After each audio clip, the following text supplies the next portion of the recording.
Why is it the case that people at the very top should get a bunch of tax breaks, should be able to hide their business dealings, when everybody else pays, everybody else gets out there and makes our roads and bridges work, makes our schools work? Let's see what Donald Trump is up to. Senator Elizabeth Warren calling for President Donald Trump to release his taxes. If he doesn't, Democratic senators are now coming together to say the president's hopes for tax reform could be dashed. Let's get the bottom line from CNN senior political analyst and senior editor for The Atlantic, Ron Brownstein. Do you buy the political implication here that the Democrats won't do tax reform if they don't see his taxes? Yeah, I do, actually. I think, look, tax reform is really hard. The last time we had a fundamental tax reform was 1986 under Ronald Reagan, and it took years of preparatory work to get to the point where you can align a political coalition to do it. Republicans are having a lot of trouble getting on the same page to begin with, even among themselves, between the administration, the Senate, and the House. All have very different visions of how this should proceed. And I think the question of how any plan would affect the president's own bottom line provides Democrats a very good starting point to say, let's keep our distance from all of this and make it only tougher for the Republicans, which, of course, is exactly what happened in the health care reform when the Republicans failed to bring over any Democrats and could not resolve their own differences. And so far, it's been stalled. Well, then there you have it. I mean, then they're just going to be at an impasse in that case, which obviously doesn't work for the American people. Well, it may work for politicians because it doesn't look like President Trump is inclined, for any reason, to release his tax returns. He hasn't even shown that he's under audit.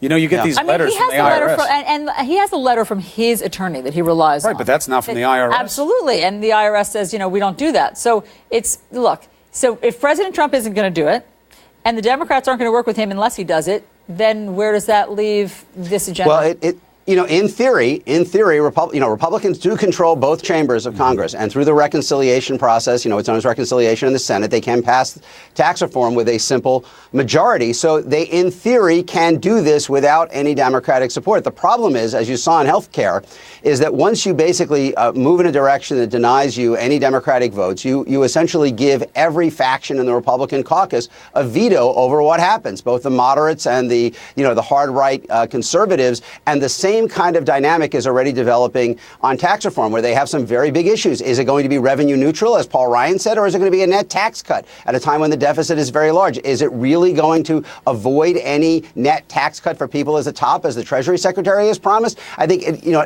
most people think that both of those things are unlikely to be true at this point, and Republicans are going to find that the only way forward for them is to have a net tax cut that benefits the affluent. That may be the only way to unite enough Republicans, but that, on a policy ground, leaving aside the tax return issue, is something that's going to have very little appeal to many Democrats. Right. I mean, look, you don't need to see Trump's returns to know he's in the top 1% or that he's in the top bracket. But this is a political device. Some are criticizing, saying this has already played out. He won. It's over. But listen to what happened to Senator Tom Cotton at his own town hall down there in Arkansas with voters.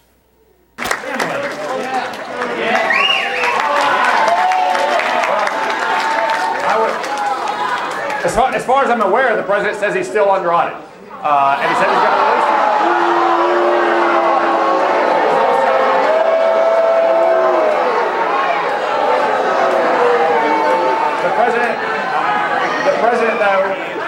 The president is also right that this was not a secondary or a side issue in the campaign. This is a central issue in the campaign.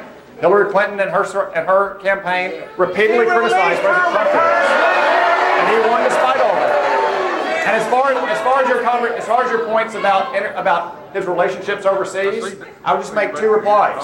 First, every federal office holder, every candidate for office files a financial disclosure statement. Now, why the senator is deciding to go all in and defend Trump on this level, that's his own political calculation. But the people there did not seem to receive the traditional explanations well. Well, look, I mean, the polling has been very clear that most Americans want President Trump to release his taxes. It's not an unreasonable question to ask how the policies a president is proposing would affect his own bottom line. And it is impossible to fully answer that question without more of an understanding of his finances and his tax burden.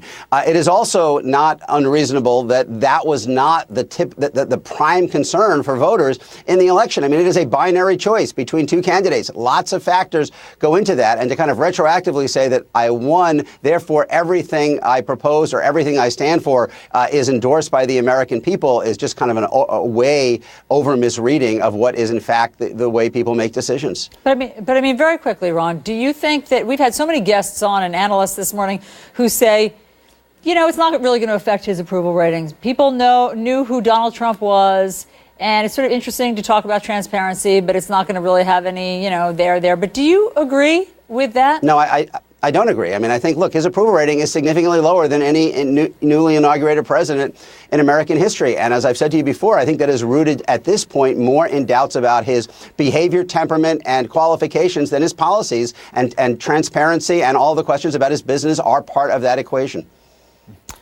Ron, thank you. Great to talk to you. Thank you. Okay, so for something lighter, the president and Mrs. Trump teaming up with the Easter Bunny and a bunch of kids for their first Easter egg roll. And the Easter